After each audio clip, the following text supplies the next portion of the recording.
கூட இருந்த செங்கோட்டையன் டிவிக்கில் இணைஞ்சிருக்காரு. நீங்க ஏதாவது அவர்கிட்ட பேசுறீங்களா? நீங்க கூட்டணி இணைவதற்கு வாய்ப்பு?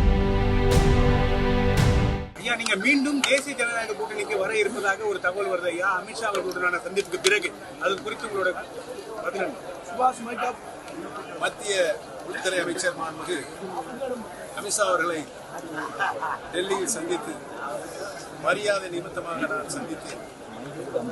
அந்த சந்திப்பின் பொழுது தமிழகத்தில் இருக்கின்ற இன்றைக்கு இருக்கின்ற அரசியல் சூழ்நிலை நான் எடுத்துக் கூறினேன். அவர் கவனமாக கேட்டு தன்னுடைய அன்பான வார்த்தைகள் கூறி அனுப்பியிருக்கிறார். ஒருங்கிணைப்புக்கான முன்னெடுப்பு ஏதாவது எடுக்கப்பட்டதா? அனைத்து இந்திய அண்ணா முன்னேற்ற கழகத்துடைய புரட்சி தலைவர் எந்த நோக்கத்திற்காக இந்த இயக்கத்தை உருவாக்கினார்களோ, மாண்புமிகு அம்மாவின் இயக்கத்தை வரலாற்று சிறப்பாக மிக உயர்ந்த இடத்தில் யாராலும் வெல்ல முடியாத இயக்கமாக இந்த இயக்கத்தை நிலைநிறுத்தியிருந்தார். அந்த நிலை மீண்டும் தமிழகத்தில் உருவாக வேண்டும் என்பதுதான் கழகத்தினுடைய அடிப்படை தொண்டர்களின் எண்ணம், நிலைப்பு. தமிழகத்தில் இருக்கின்ற பொதுமக்களுடைய கருத்தாகவும் அது இருக்கிறது என்பதை தெரிவித்திருக்கிறேன்.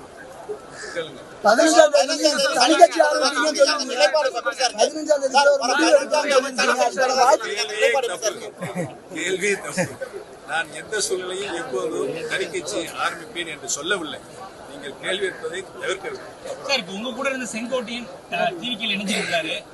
நீங்க ஏதாவது அவர்கிட்ட பேசுறீங்களா? நீங்களும் கூட்டணி இணைவதற்கு வாய்ப்பு இருக்கா? அவர் என்னிடம் பேசவும் இல்லை, நான் அவரிடம் பேசவும் இல்லை. 15ஆம் தேதிக்கு அப்புறம்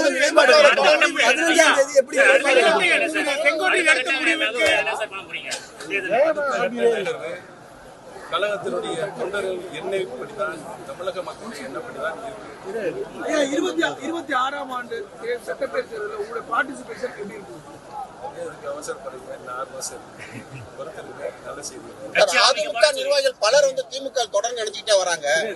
அதிமுக நிர்வாகிகள் பலர் வந்து திமுக நினைச்சுட்டே வராங்க. நாடுங்க அது. யார் வேணாலும்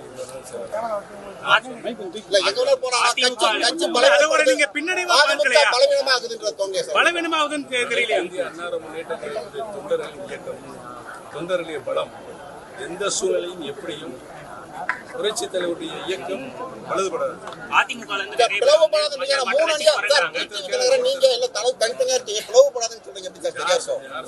நீங்க தனியா தான் இருக்கீங்க, டிடிவி தலைவர் தனியா இருக்காரு, அதிமுக எடப்பாடி தனியா இருக்காரு. எங்களுடைய நோக்கம் கொள்கை பிரிந்திருக்கின்ற அனைத்து இந்திய அண்ணா முன்னேற்ற கழகத்துடைய சக்திகள் ஒன்றுபட வேண்டும் என்றுதான் நான் சென்று டெல்லி சென்று.